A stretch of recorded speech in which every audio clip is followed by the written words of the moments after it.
What's up, YouTube? Silver Dragons here. I'm really excited to be talking once again to Lior Gantz, the founder of Wealth Research Group. How you doing, Lior? I'm doing great and happy to be here. Awesome. Yeah, happy to have you back on the show. Hey, today we're talking about silver shortage.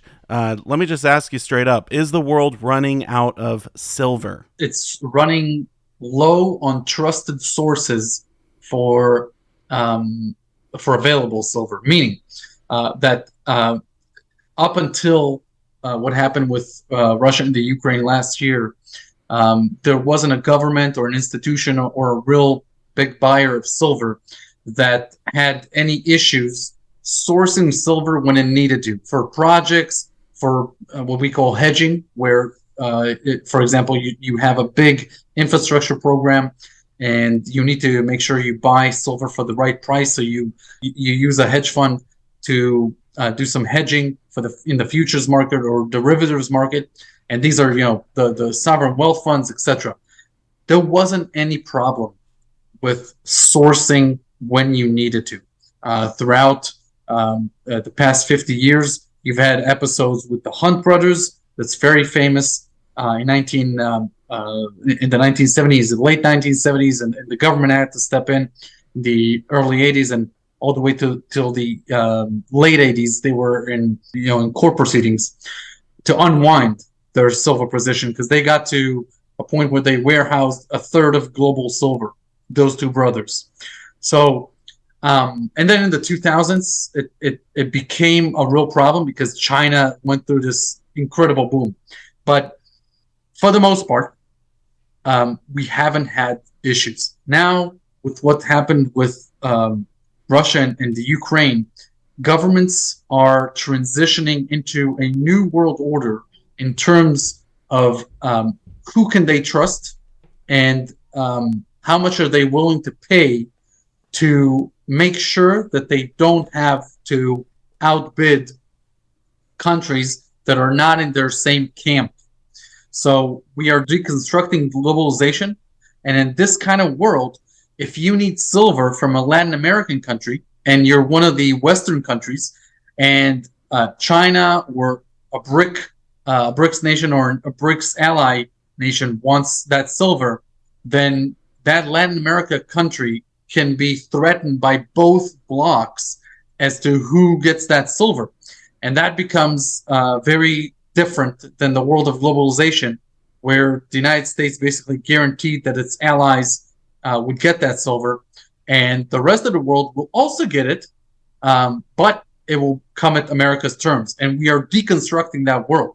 So that's why you're seeing on the comex and the lbma, you're seeing registered inventory running very low. And I would say that we're running low on last year's supply. This year, and what's going to come out in 2024, 2025, it's a different story. We're not just talking the silver shortage or silver or a new silver market and the way it will run, but we're talking about other commodities as well. We are moving into a world where the markets for commodities are going to be closed. When I say closed, I mean that America will buy from 1, 2, 3, 4, 5 sources. China will buy from other sources. Some sources will be for both camps, but there will be very strict conditions on how and how much they can sell. And overall, this means that we are in a turf war for commodities, very different, 180 degrees different than the world we lived in for the past 80 years. Since the end of World War II and Bretton Woods. So I would say this is a very interesting time. And surely you will see disruptions in commodities in the next few years as we reset this entire supply chain system. Yeah, it sounds scary. I mean, if we pull up this chart here, silver historical stock of eligible and registered, we can see it's moving down quite rapidly. It's around like 10% or something right now, from what I can gather. Can you 11, yeah, correct. 11%? Can you explain what's going on in this chart? Yeah, sure. So what that means when right now it's very low is either the COMEX has to shore up and get those registered levels up by buying up on the open market more silver, or the demand for physical will have to decline. Something has to give, because if this continues this way, then you reach a point where silver prices has to have to rise dramatically so that people start to source them not just from the COMEX and the lbma. So it's either that or a structural problem, and either are both of them are basically showing that silver prices are headed up. If you look at the Q4 2022, the best performing asset in the world, it was silver. So there's definitely a lot that's happening right now because the dollar has just underwent a death cross on technical terms, while gold has gone through a golden cross in technical terms, meaning that the 50-day moving average has just surpassed the 200-day. That's on the bullish side on gold and silver, and the flip side is true for the dollar. And it has to do with the China reopening. It has to do with the Saudis meeting the Chinese to talk about petro deals in yuan. It has to do with many moving parts. But at the end of the day, we have deglobalization happening, and that puts a huge constraint on the prices that miners have to pay for energy, for labor, and that all plays into the bottom line of how much silver would cost. Keep in mind, most silver is a byproduct. It's not even a direct commodity that you mine.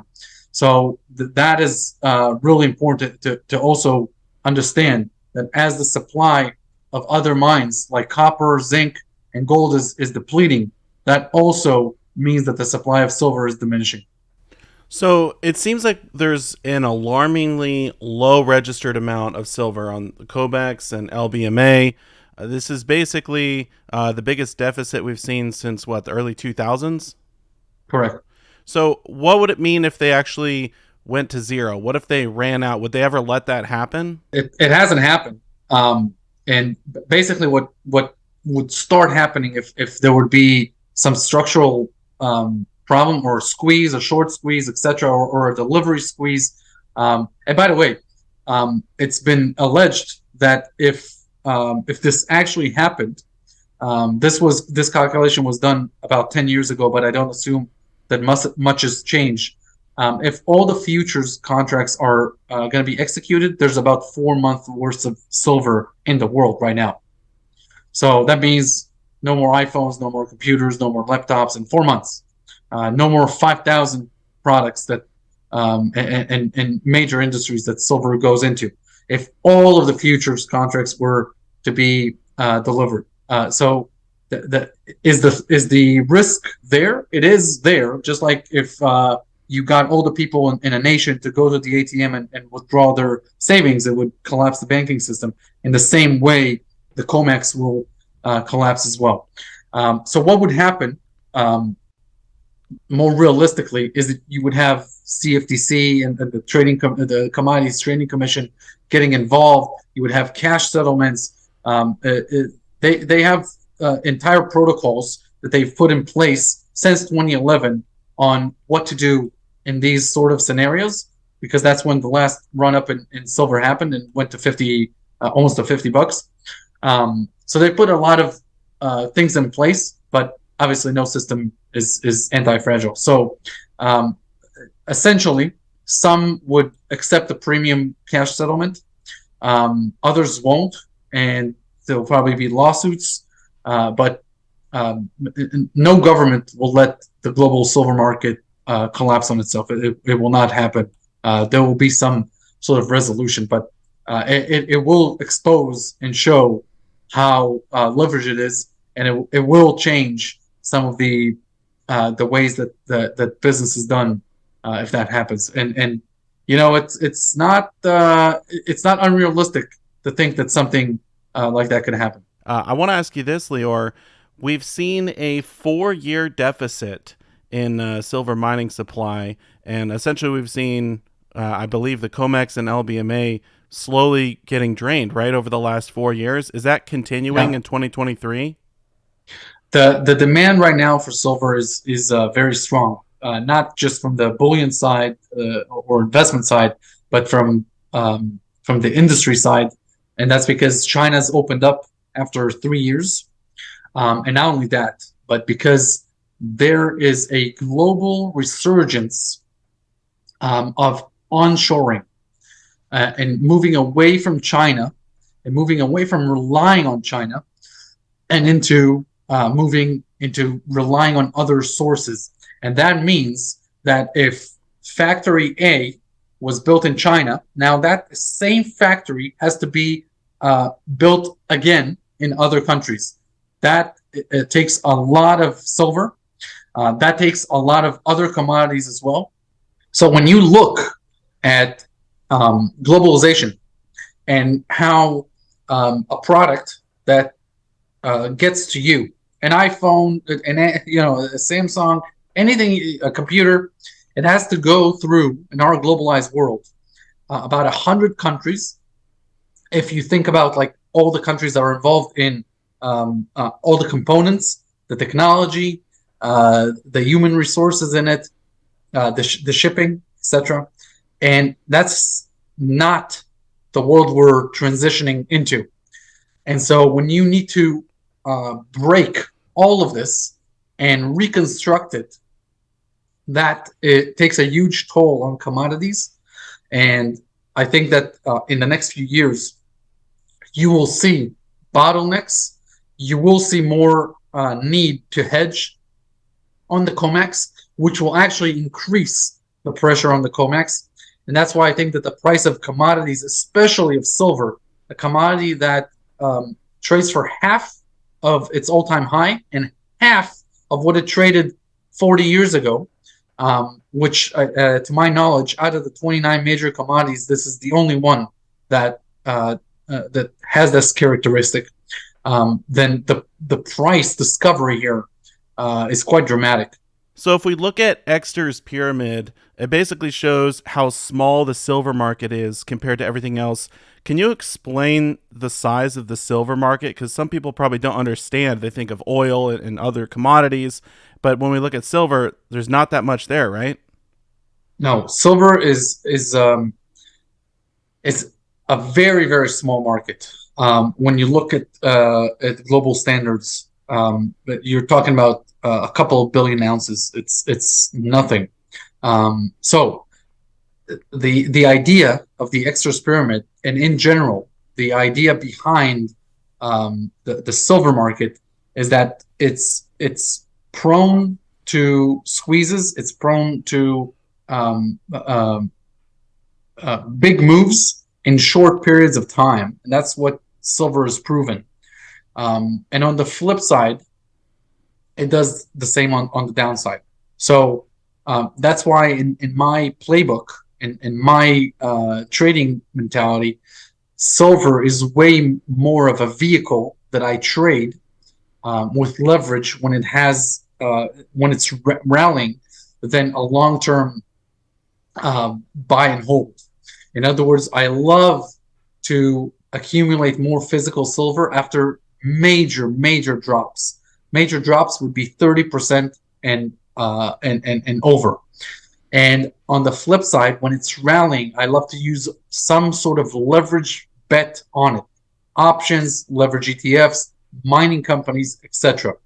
And what I do is when I exit those trades, I convert that either into buy and hold of gold or into other sectors and divest out of precious metals, or keep just the underline and take just the profit after tax and redeploy it. So to me, it's more of a tactical strategy. I like the volatility of silver and use it to my advantage. I remember in 2009, for example, the price fell from 21 to 9 because the bank that had a big position on it went bankrupt in 2009, obviously.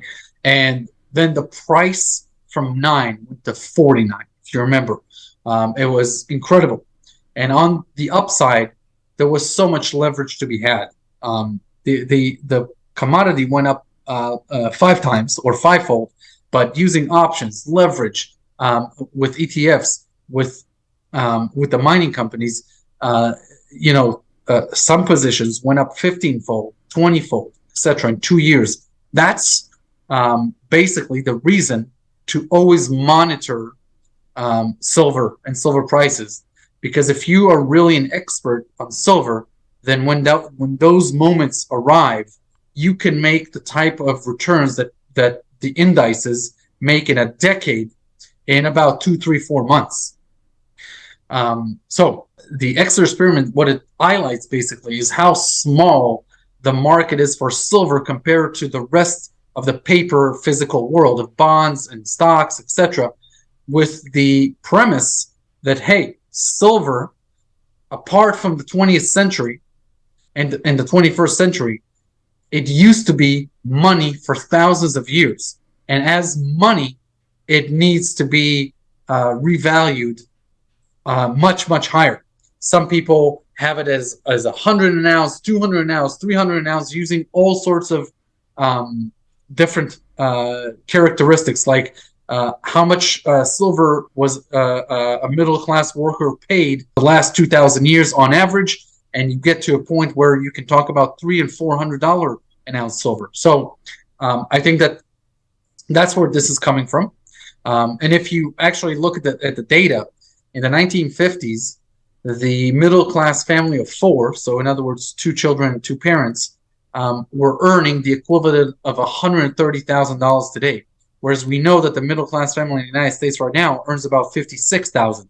So the standard of living in the United States is more than halved in the past 70 years with globalization and with the moving outside of the competitive industries.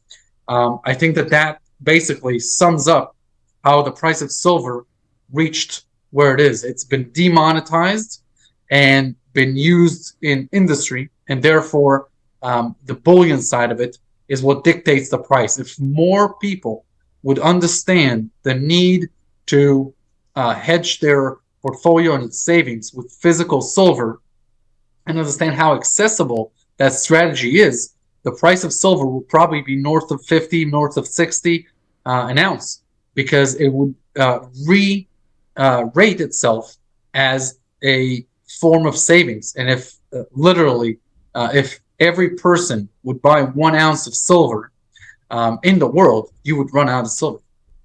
That's incredible to think about. Yes, but it's true. The available silver supply is about 2.5 billion. If every person in the world would buy an ounce of silver, every person in the Western world would buy an ounce of silver, there would be no silver to be had. Well, I'm trying to buy as many ounces as I can, so I think I have more Yeah, than my fair share already, yeah, and I'm sure you do as well. yes. Do you think we're headed into a bull market for silver? Do you think we're going to see much higher prices over the next few months or few years? Yeah, we're definitely in a bull market. The price of silver bottomed twice at around $12 an ounce, once in 2015 and another one in the March 2020 panic. We're basically, effectively, we've doubled and more from that bottom.